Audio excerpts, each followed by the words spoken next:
Yes. Welcome to Muthaphuckkin Valuable Perspectives.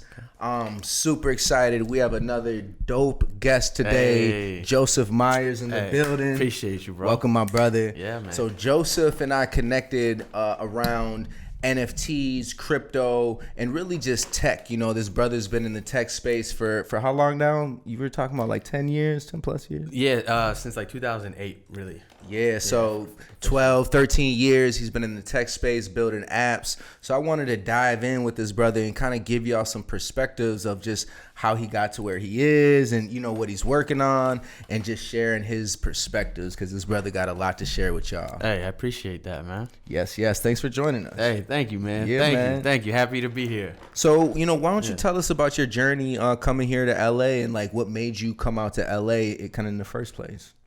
Yeah, so I lived in SF like a couple years ago. And so that was like, I'm from Charleston, South Carolina. And so like working in tech, in my mind, San Francisco was the place to go to like, you know, get shit kicked off. But I found that it's like, San Francisco is not that social. It's already pretty clicked up. It's like people are clicked up with who they work with in whatever companies, you know what I mean? Right. And shit out there. Like, so just as like a hustler, as an entrepreneur, as like a networker, that really wasn't the spot to be. Right. You're feeling like an outsider. Yeah. Kind of got Exactly. their centralization. And also, exactly. And also, San Francisco is so much more expensive than LA that is honestly not the place to like try to hustle. Right. It's the place that already have a pretty solid income. Have a foundation. Built, right? And so I actually ended up traveling around while I was dating a girl overseas. So I was like over there a lot, and I was like, you know what? I could chill in London. You know what I mean? Like London is a good metropolitan city, a lot of shit going on, opportunities, less expensive than San Francisco. So I was planning on setting up shop there. Came back just to visit, chop it up with some people, say hi, and then boom, pandemic, right? So you're kind of visiting for I was just back chilling for a second, and then the pandemic hit, and so instead of staying in South Carolina, I was like, that's not an option. I came out here, and Venice is like, you know, right by the beach. It's a good spot to be while the pandemic shit is going on, and you know, the rest is history. But since I got here, bro, like, and you know, obviously I had visited LA a bunch before, but like every time I came to LA before, something like cool would happen, and I just thought it was just like serendipity, you know, right? But actually being here, I'm realizing, nah, this is like LA. If you have the right energy and the right mindset, like shit'll, you know, you'll connect with the right people, you know. Most definitely. Yeah. So tell me about how you first got into tech. Like, what like attracted you to tech in the first place? Man, that's a deep question. Honestly, this might not seem like the obvious answer, but he comes up a lot in conversation with the stuff that I'm doing.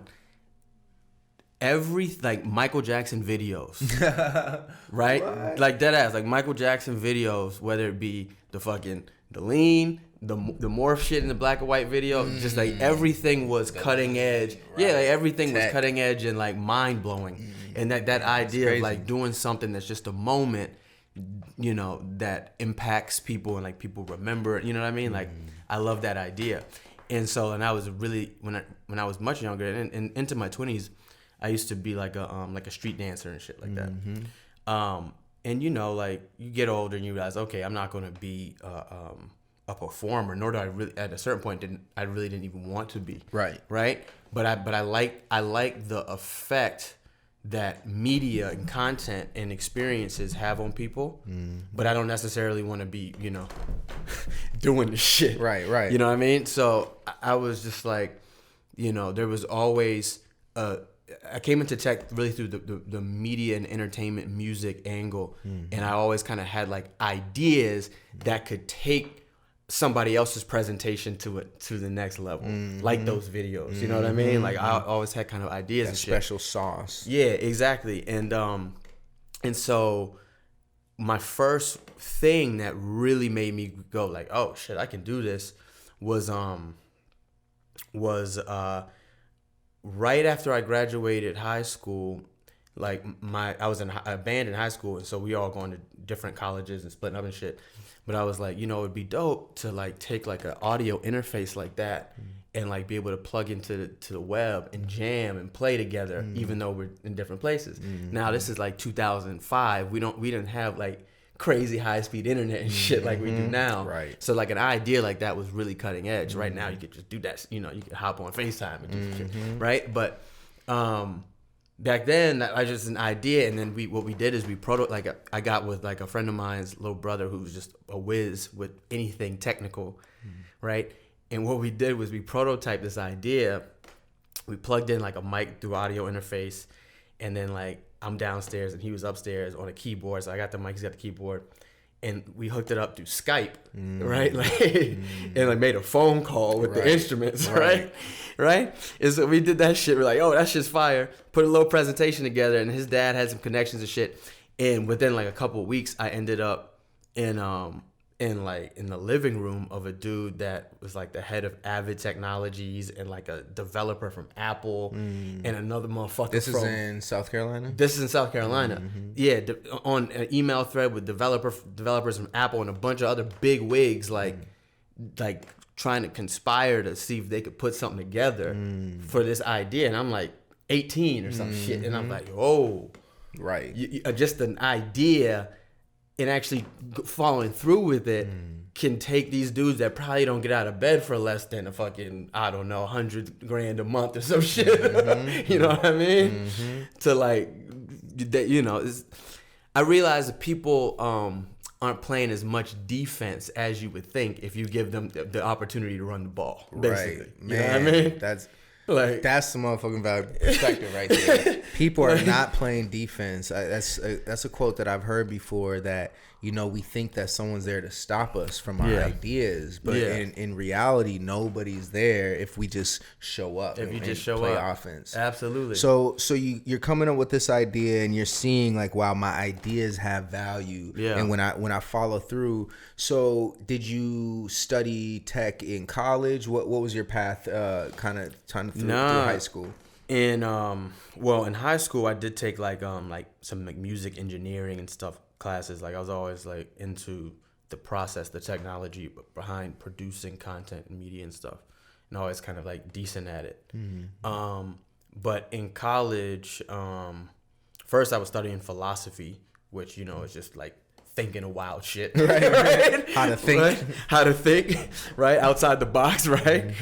And then I started studying arts management at the College of Charleston, and that was a dope major because they taught a lot about just like it was kind of like a business degree, but more for like nonprofit kind of shit. So, but they taught a lot about like for nonprofit stuff. They taught a lot about like fundraising and networking. You know what I mean? And so yeah, it's like gain some skills with that. But I actually ended up I didn't graduate, and it's seeming to work out. It just got to a point I was just too fucking bored, man. In class, I had these ideas, these ideas burned in my head, and actually the main reason I left was I created this so the thing with the bands, like the connect jamming over the internet, that didn't work out, right? Just because the technology wasn't there. And so I was just washing dishes at this spot, and I was like, it'd be dope too if you could just like send visuals over the internet. Like I didn't even know what that meant at the time, like exactly how that would work. But just the idea of like I just had visual and live, so I called this company Visual Live, right? And so what I ended up building is I just had passion and abstract ideas, but I got with like a developer from the computer science department and my homie who was already like reading some of the same books, just trying to do something, you know what I mean? That vibe when you just trying to do something. Entrepreneurs. And so we got together and we ended up, and I'm trying to like get my Wikipedia to fucking solidify this as being true, but we ended up building what is basically the first self-serve digital signage network. And so let me explain what that is. Like when you see digital billboards now, whether they be on the top of a cab or Times Square or on the side of the highway, a lot of the ads that are placed aren't like hey, can I get an ad on such and such? Right. Is literally you go buy the spots up online, submit the artwork, and within somebody approves it, and then it's on the motherfucker. Right. Like, and you get data of how many people going past it or whatever. Like, so that was a concept that did not exist in 2007 or 8 when we first started building this, and then we launched it. We had like basically what amounted to TV screens in a bunch of different restaurants and bars and a few other locations where you could upload your own short video or JPEG or whatever and target it to whatever screens you wanted and pay like per, like pay just like an advertising rate. And so that's like, I was like a multi-billion-dollar industry now. And I've talked to a lot of the guys in that industry, and they're like, yeah, you think you're the first person to do that shit? Yeah. That's crazy. Yeah, so that's honestly like, that was like the trajectory that really got me into it. That was right. And that was like earning revenue.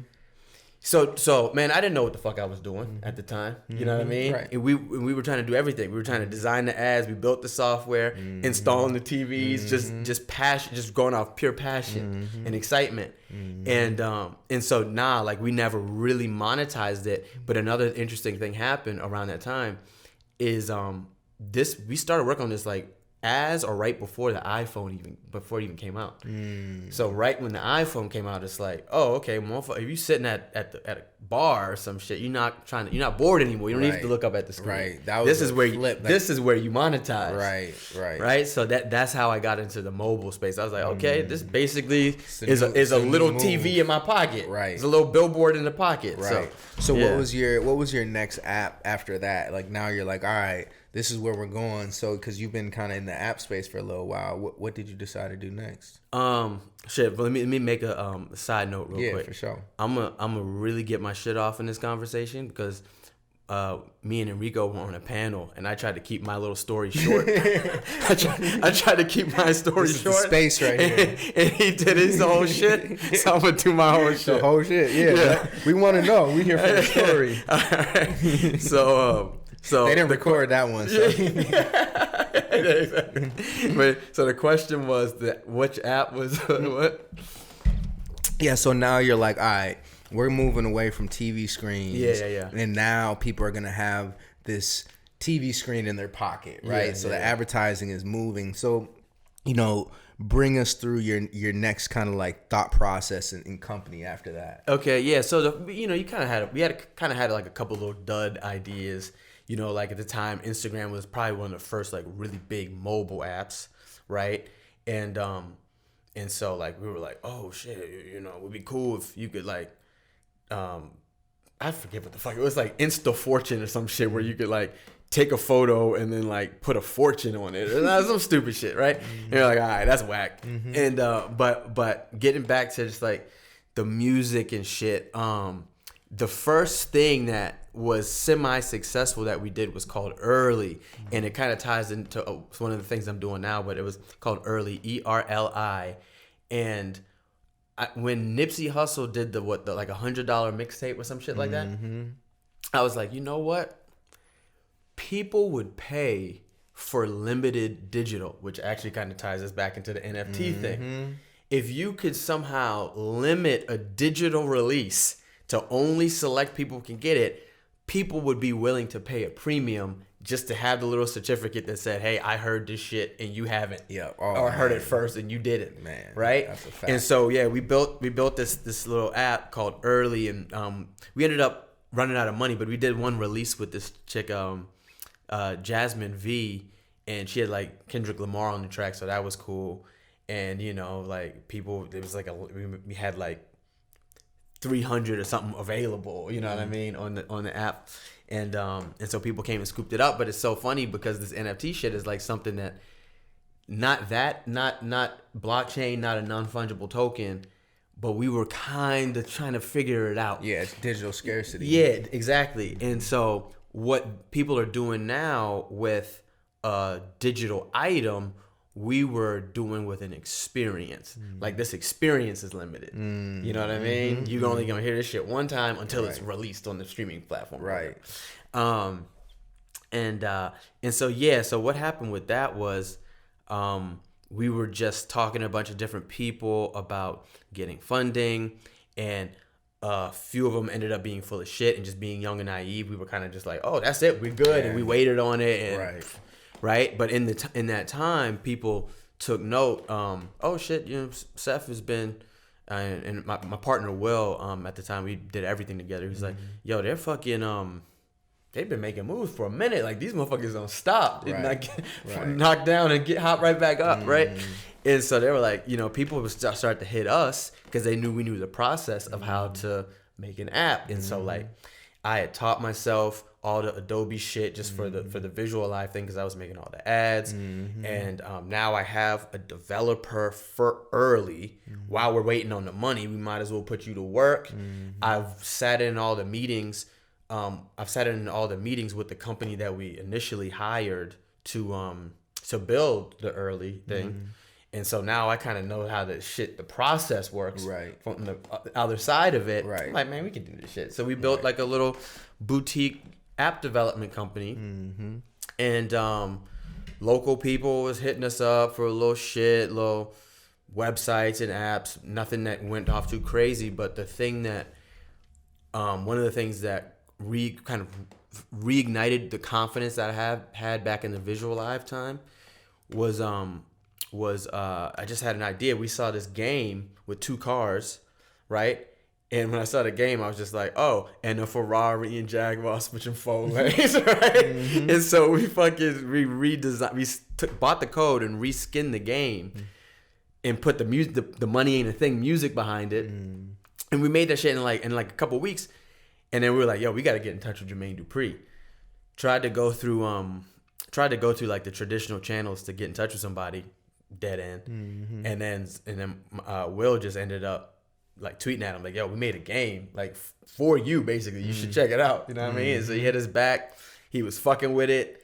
And then we did like a whole rollout of that game. Like, me and my homie Will, we were on this show called BET Music Moguls with Jermaine, and like like, what was that experience like with Jermaine Dupri? Like, how did he respond to it? Was he loved it. Was he excited? Like, because I don't want you to skip over that part. It's like you tweeted him also. It's like, these things are happening. It's just like, explain, like, when he reached back, what did he say? What did y'all say? Shit, well, first he was like really fucking with the game, right? right. Like, really fucking with it. And how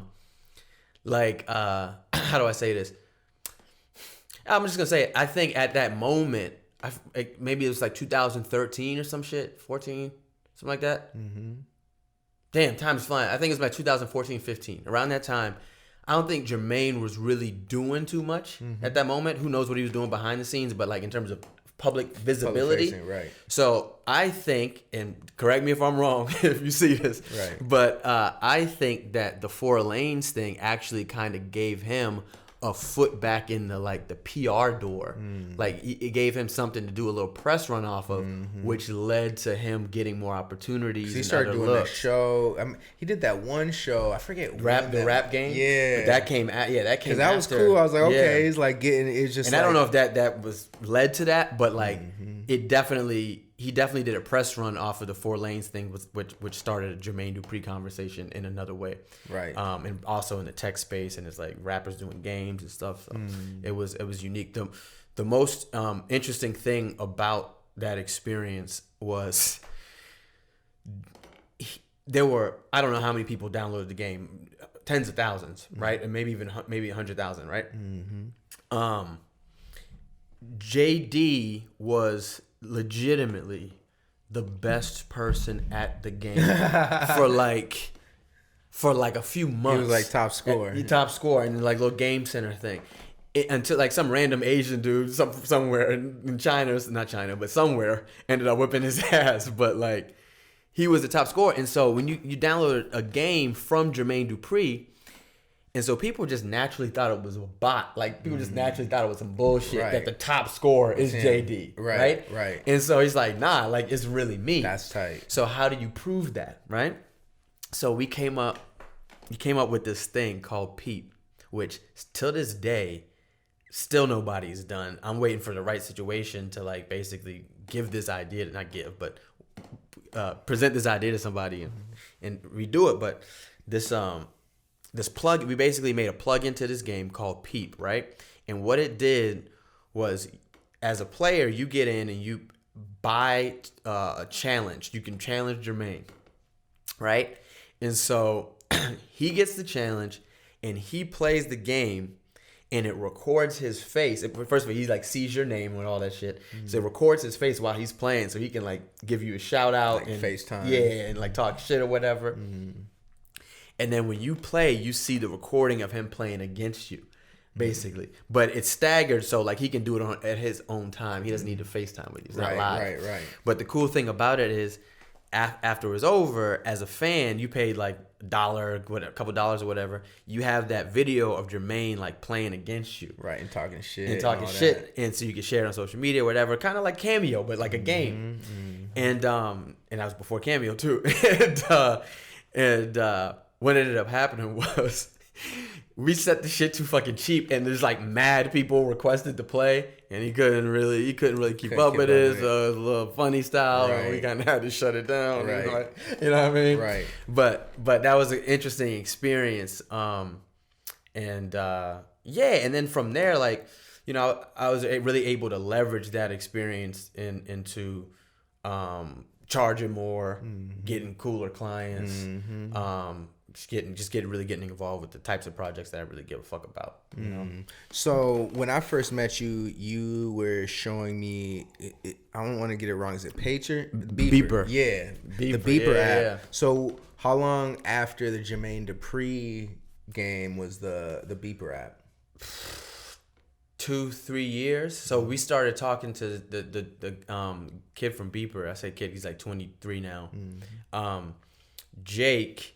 And Jake was introduced to us through Mark Bryan, who's the guitarist from Hootie and the Blowfish. Okay, it's random as fuck.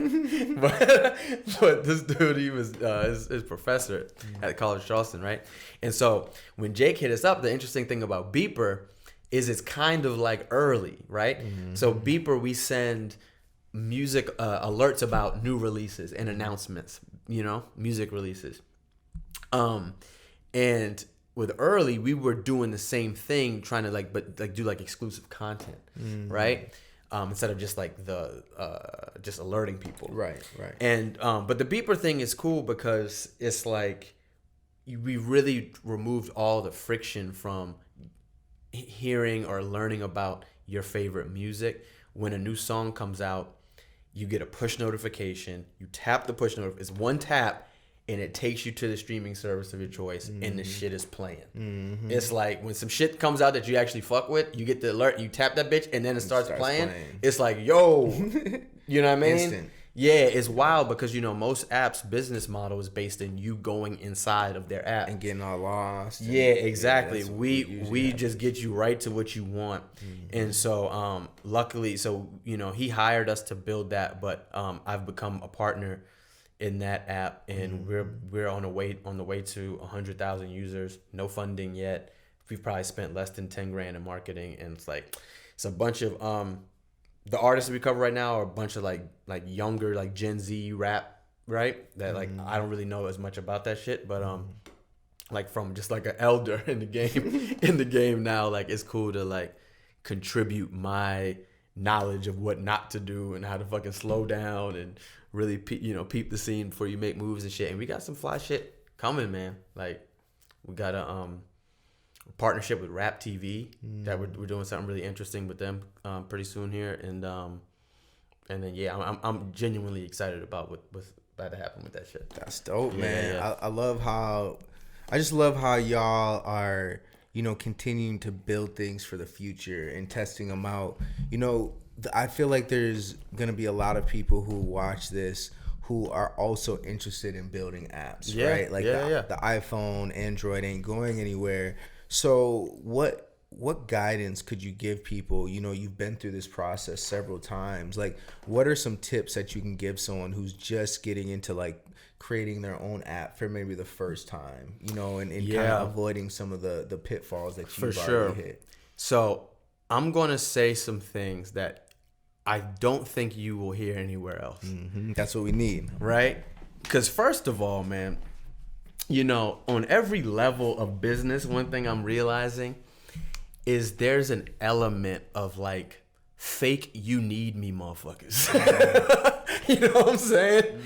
Like, literally from a goddamn lemonade stand to a Fortune 500 company, there's a lot of fake you need me people in the world. Speak on it. You know what I'm saying? And that's the main thing you got to look out for. There's so many things that can happen easier than are presented. Yep. Because people want to make things seem hard so that you feel like you need them. The system. So that you pay them. Yeah, exactly. Right? And so one of the things that I would say frustrates people about getting, and you've experienced this, I know, with your startup, your clothing startup, is just like when you're not a tech person, you're so much at the mercy of a tech person and them trying to, you know, not taking forever and whatever they tell you, and you in your heart know that some shit could work this way, but they acting like it can't. So just to like get comfortable with the tech space and not spend too much money, here's what I suggest. You have an idea, and it's like most people have like the full idea mapped out somewhat in their head, or they've spent a lot of time mapping it out, and realize that the consumer has no idea what the fuck is going on in your head. Right? But ideally, your solution, your idea serves a part of the, like, provides a solution for, has a product market fit, right? Mm-hmm. And so you got to think about like, okay, what's the simplest way to provide a solution to that market that's not the full fleshed out thing in my head? Because the full fleshed out thing in your head, one, might not be what's most effective. Right. And two, is probably going to be way more expensive than necessary to start. And take more time. Right. They call it the MVP, MVP, right? You want minimum viable product. Exactly. You want to narrow those ideas down to like, yo, what is the least amount of shit I could possibly do to put something out there? Give a perfect example. The app I just put out is just something for myself. The Detach app, the phone addiction app. It's literally one button, right? Which might seem silly, but to certain people, that's literally what they need. The subscriptions are doing like really well, much higher than like what's considered a good conversion rate, right? And it's literally one button, and that's through years of just being like, okay, now I need to reduce some shit down to be as dumb as possible. Right, so people use it. So they don't get confused. They don't take time to learn what it is. People's attention spans are out of here. Because I'm sure the hardest thing about having an app isn't getting people to download it, but it's getting people to use it again. Right. Exactly. And so one thing, and this is a trick that I'm probably going to make like a free ebook about this. Which is your idea. Look for your idea to see if it already exists either on the App Store or on a website called GitHub, where you can find code. There's ways to like scrape data, which is like really sounds complicated, but it's really easy. I'm gonna write all this up in a little free ebook to find the contact information for somebody who's already building or already built something pretty close to your idea. Right. And that reduces the amount of time and money so significantly. Hopefully you can get somebody to just go in on it with you because they already built it and they're looking for somebody to help them market it or whatever anyways, right? But that'll reduce the amount of time and money to a point where you won't get frustrated, you won't get burnout, you won't be sad, right? Even if the shit fails, you didn't fucking lose your shirt fucking with it. Right. You know? Which is the main thing. Yeah. Like the time and money that it takes to build these apps. Exactly. And the reason people don't tell you this is because people like me are usually trying to get you to hire them to fucking build the shit from scratch. Right. Where there's college students and high school students and people, hobbyists, that are building dope shit and aren't even thinking about how to market it, aren't interested in marketing, don't know how to do it. And holy shit, I just got an email out of nowhere from somebody who is probably more social, like we are, is better at communicating and marketing, out of nowhere, saying they think my app is cool and they want to do something with it. Right. And not only does that code, a lot of that code exist on GitHub or whatever, but I've hit people up who already have the shit on the App Store, but it's been sitting there for a minute, or it's like no downloads, and you can tell they just cool idea. Maybe it needs a little bit of updated design, right? But with the right business person, you can really push a technical person's product over the edge. That's a great hack, y'all. So go to the App Store. And if you have an idea and it's already there and it's not really popping, it's not pop exactly. You could reach out to the developers, especially if you have UX design skills, exactly, and potentially and then marketing skills. And if it's not working, obviously they want it to work. Something's missing. Facts. I love. And this is something that people it's just not. I mean, I've been doing this for a while. I've literally never heard anybody say that. That's just basic business common sense. Right. It's a gem. Right? It's like treasure hunting. It's like, yo, why the fuck do I need to invent some new shit where there's valuable shit that's just waiting to be found? So once you develop your app, what are some tips to like get the app downloaded and kind of getting some attention on it that you've seen work? Okay, so man, that's where it's tough, right? You have to differentiate your product. First of all, your product has to be able to, you have to be able to differentiate it, like in its features and how you present it. What has worked for me, and I can just go off of my personal experience. I've never really used these kind of cookie cutter approaches to shit. Right. You know what I mean? Like, I really think about where people, what spaces aren't already saturated with other shit. You know what I mean? Like, I bet right now, if somebody came out with an app and all of their promotion was through like mailers, like direct mail, they'd probably get more downloads than fucking doing like Instagram ads. Or yeah, shit. right. Because everyone's doing this. Yeah, it's like so just differentiating yourself. Like, I do like blast text messages. Obviously, when we did the thing with Jermaine Dupri, it's like, okay, that's a celebrity, right? Here's another hack.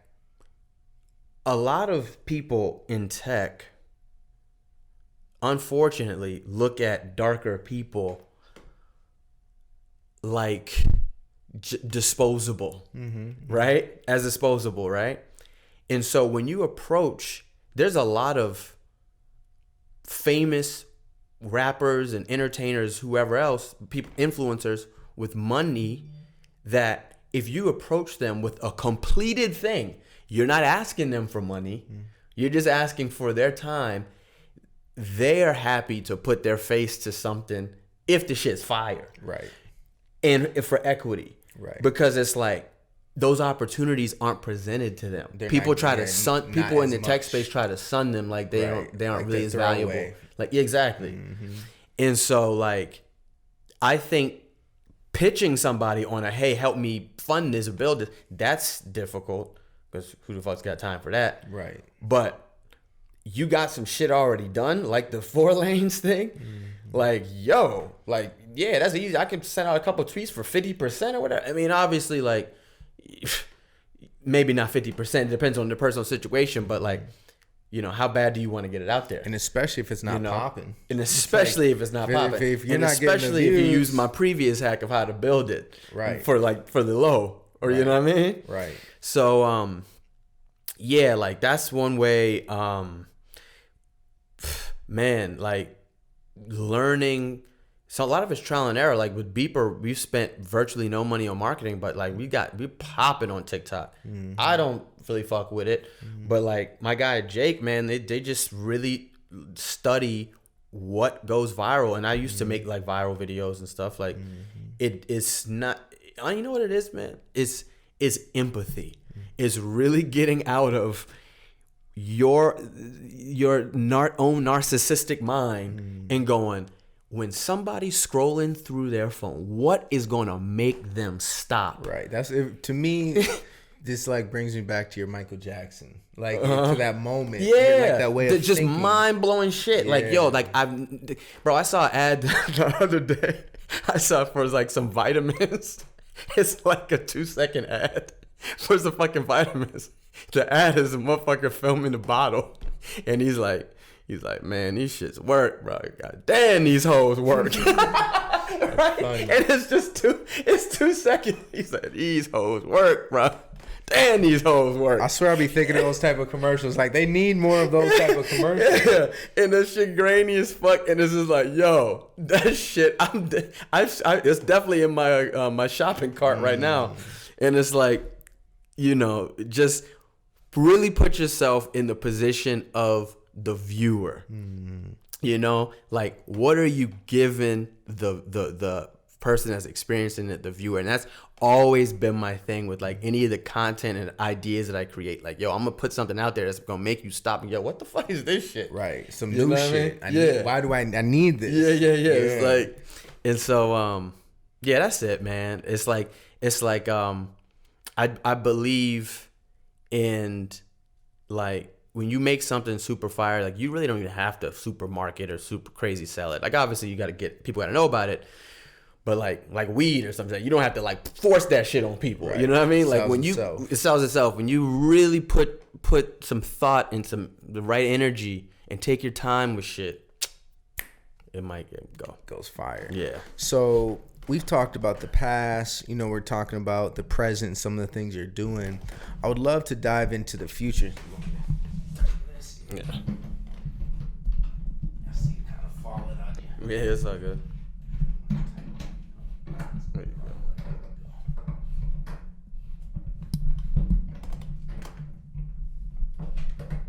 I should have wanted to do it. There you go. All right. So we've talked about the past, present. Bring us into what you see into your future. You know, the future of tech. We've talked about crypto and NFTs a little bit. So I'm just curious, from your perspective, like, where do you see everything going? Man, I mean, I sent you something today. You already know what it is. The metaverse shit is so obvious. Mm-hmm. Technology is becoming much more magical. The whole trajectory we're on is basically making the devices disappear. Right. You know what I mean? Right. And like, we don't even realize how crude this phone shit is. I know. You know what I mean? We're gonna laugh at this phone shit pretty hard. Yep. At a certain point, probably not too distant future. Where I see this stuff going is quite literally, no hyperbole, like some superhuman shit, man. Mm-hmm. Like having instant access to whatever information available without having to interface with anything external. Mm-hmm. And I see that coming pretty damn soon, in practical ways, which, you know, that scares a lot of people, but it's pretty promising, because if you think about all the stress and strife and violence and all types of crazy shit, disagreements, misunderstandings that come from it happen in the world, it all stems from ignorance. Mm-hmm, mm-hmm. You know what I mean? As we can exchange information better with each other, more complete information better, then there's less reason to feel fear, less reason to feel insecurity. If I'm walking down the street and somebody gives me access to this mental state, you know, like, I don't have to worry about this motherfucker. You know what I'm saying? Man, you know what I mean? It's so crazy what you're saying, because I'm reading Ready Player 2, right? And there's this part in the book where basically it's like the Neuralink. Yeah. Right? Yeah. And so now you can experience other people's experiences. So what it did in the book is it's basically creating so much more empathy.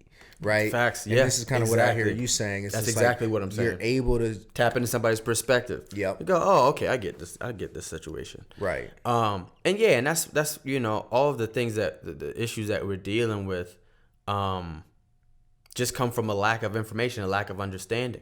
So people don't realize how slow our input and ability to receive information from these devices are. And like our ability to clearly communicate what we even mean. Super facts, bro. Right. Super facts. Yeah, I mean, communication is devolved. You know, it's like as the quantity goes up, it's going up. The quality is going way down. Right. And I mean, you can just feel it. Like it was just so much easier to talk to people like 10 years ago. You know what I mean? And motherfuckers not get so panties in a bunch of shit.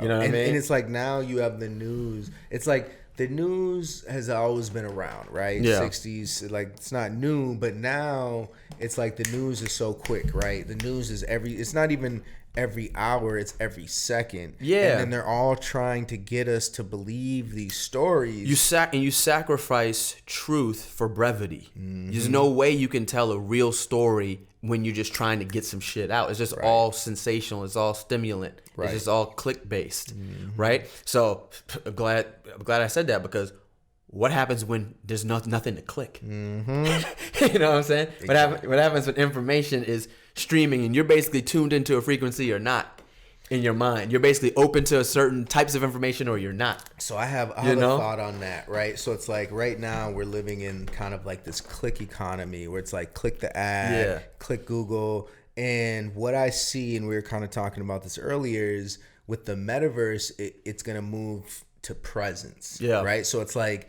how can we get your presence to come over here? And then once you're there, then there'll be ads and they'll serve you things, but it's gonna be a lot more of like value first. For sure. Where now it's like, click this thing that you're scared about, or you have fear about, or you're angry about, or you're curious about, or they just want the click. So they got to get a rise out of you some way. Doesn't matter if it's detrimental or beneficial to your mental health. My whole philosophy behind where I see tech going, where I want to influence it going, is nutritious media. And it's basically the meaning behind that is the food we eat is as essential to our bodies as the content we consume is to our minds, right? And which is why I'm big on this like digital detox and digital fasting thing now, because just like regular fasting, you got to clear out those toxins to really get fresh perspective. And so I just think that we don't even realize how damaged our brains are. Our brains are by consuming so much surprise content. Like there's nothing else you consume, or even before the social media age, where you didn't really know what the fuck you were about to see. It's like opening a question mark magazine. Yeah, exactly. You don't know. Exactly. That wasn't and really happening and it creates anxiety, and where everybody's tense and on edge, because within a second you might see some shit that's highly offensive to you. You might see something that's scares you, just something that makes you feel uncomfortable. You might see a fucking some shit exposing you. Like you just don't know what the fuck you're about to see. And there'd be ways to, and I think that as we move into new mediums, people are going to realize, okay, this is an opportunity to kind of cut the shit. One of the biggest problems that we have in this world right now, no offense to anybody, is that we let nerds dictate how we socialize with one another. I've seen that. We let motherfuckers that... And that's not real. The issue that I have with that isn't a judgment, or it's just that that's not real. It's not how the real world It's not operates, how it really works. But to people that grew up without real friends or without natural social interactions, whether they be like have Asperger's or just be super smart computer nerds or whatever, no offense to anybody, like those are the people that should build something that is dictated by a social person. Like the issues people are having with social media, the social, just the problems it's causing in society, a cool person would have never let that shit end up that way. A comfortable, secure person with friends and healthy relationships that people like and they like people would have never put something out into the world that's just brings that kind of whackness. You know what I'm saying? It's not in the nature. It's not in their nature. And so because these tools and how to build these things were so inaccessible, only these types of like socially deviant people could build the shit. And then, but the things that are so useful about them, kind of keep us using them to our own detriment. But I think as technology becomes more seamless with like just creative people implementing technology, there'll be new platforms that feel a lot more natural. I feel that for crypto and NFTs, where that's a perfect example. Like NFTs are it's a really great place. in the sense that there's a lot more artists coming in, right? So it's like crypto initially, it's like you have very just top level like nerds, right? Like really we're understanding it. Yeah. Again, no offense to any nerds or whatever. Yeah. But now you have a lot more of like artists coming in, and now it's like I think it's opening the door for even just like what was pissing me off about it's like, okay, the hip hop community hasn't come in and made things cool, so it's like shit ain't official yet. And I'm just gonna be honest with y'all, like until until the hip hop community comes and kind of says like, you know, this is gonna be the game or this is gonna be the thing. It never really has like the cool, at least in 2021. Like it's coming. We're not in the 90s anymore, so it's like so. I see these things, and that's why, like, when I saw like the GTA mods, I was like, you know, this is really interesting because a lot of the tech people aren't even focused on that. But that's a whole metaverse that's being built, you know, and it's like, and so it's coming, you know, and there's going to be a merge. There's going to be where it comes together. But I think right now it's kind of like it's still early. You have a lot of like the tech bros. And the people who are early in the space. But when the culture comes, that's when the money is also really going to get crazy in crypto and in the metaverse. That's facts. You know, one thing that I haven't really dove too much into, but it kind of like, you can tell the creators are kind of out of the way is the Discord shit. You know what I mean? People setting up their own Discords and the servers and bots and stuff. And it's like that's kind of giving the right people the power to create cool little communities and shit on there too. Yeah, and I think it's about like creating a place where everybody can come in and it's not awkward or it's not so hard to use. That's the brilliant thing about Apple. You know, it's like I saw this commercial maybe like 3 or 4 months back, and I was just like, this is the dopest commercial I've ever seen for maybe any company. And it was an Apple commercial, and it was just all the dopest motherfuckers in the world, like Spike Lee and like Barack Obama, and everyone was just using Apple shit. Real easily, real seamlessly. And if you think about Windows and how computers were before Steve Jobs came in and really simplified it all, it was more just like, you know, sterile. It was like, no, how do we get in? Like it wasn't easy to use, and I think that also it's a perfect example. It's like Steve is just like, I get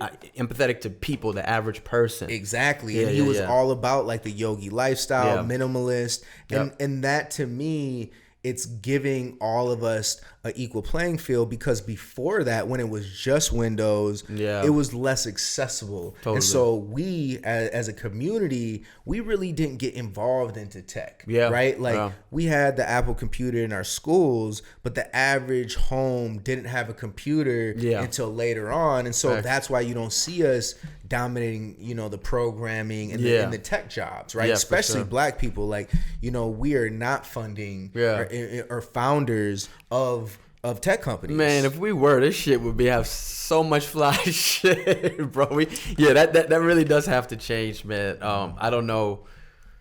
Again, I think a big part of the reason it hasn't changed is because a lot of people are buying into the fake "you need me" people. Honestly, I feel that like there's so much you can do on your own. There's so much you can bootstrap. You know, like it's just use your imagination, man. You know? And for us, you know, as a community, and every community, we're afraid of what we don't know, you know? And so when you're not around computers and, you know, you see someone else who you're like, oh, they're comfortable, they're typing fast, it's natural. My typing is whack as fuck. Right? It's natural for us to give all our power away. Facts, and like you said, though, there's these people who present themselves as, you need us, you need to pay me $100,000. Lo and behold, you know, $3,000 or $5,000 later, you would have got way better results. Right? Facts, So I see all that, brother, and you know, I just love the path that you're on and helping other people. I've seen you kind of just creating apps and making it seem a lot more approachable. I think the more people that look like us